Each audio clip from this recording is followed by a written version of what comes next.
One time I was living in Egypt with one of my friends, Imam Abid, and we had a friend called Abdurrahman. He was an Egyptian brother, student of knowledge. And he would come and visit us regularly. He would come and see us, we'd speak a bit of Arabic at the time. He would show us some books. He would take us to durus and classes. And one day he came, he knocked on the door, he walked in and he went straight for the kitchen. He opened the cupboard, took some bread, took some tuna fish, took some mayonnaise, made himself a tuna fish sandwich, sat there and started to eat. No one gave him permission. He just did it. So me and Abid looked at each other, we were saying, okay, no problem, but what's just happened here? Yani, normally you'd ask the person, can I have something to eat, or do you mind if I make something? But there was no question. He just came in and made it. So then this happened again a few days later. And now this time myself and Abid are thinking, what's going on here? Should we say something? We left it one more time. Another time he came in, he opened the fridge, started eating, didn't ask anything. And then we said, look, Abdurrahman, just out of courtesy, we're just wondering, you're coming in, you're not really asking, what's going on here, in a nice way. And so he used to have a mushaf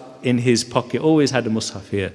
He takes up the mushaf and he goes to, I think it's Surah Nur. And there's an ayah in Surah Nur, لَيْسَ عَلَى الْأَعْمَى حَرَجٍ, that there is not a sin upon the one who is blind, and it's part of a long ayah talking about it is not a sin on people that when they enter the houses of someone that they eat from their houses. There is no sin on you to eat from your house or from your father's house or from your mother's house. And it mentions all the family members, and then it says at the end, O sadiqikum, or your friend's house. And we were like, subhanallah. And he said, look, if you look at the tafsir of the ayah, you'll find that actually what it means is that when someone has that concept of closeness as a friend, then there is no sin upon you that when you walk into the house, you can eat their food because they're like your family members. And so subhanallah, if you look at the tafsir, it mentioned Hassan al-Basri would come home one time and he would see that in his house, his companions were eating his food in his house, and he would smile. And you say, هَكَذَا كَانَ الصَّحَابَةِ, that this was like the Sahaba were like. And many narrations like this, that people would come to each other's houses, they'd eat food without permission,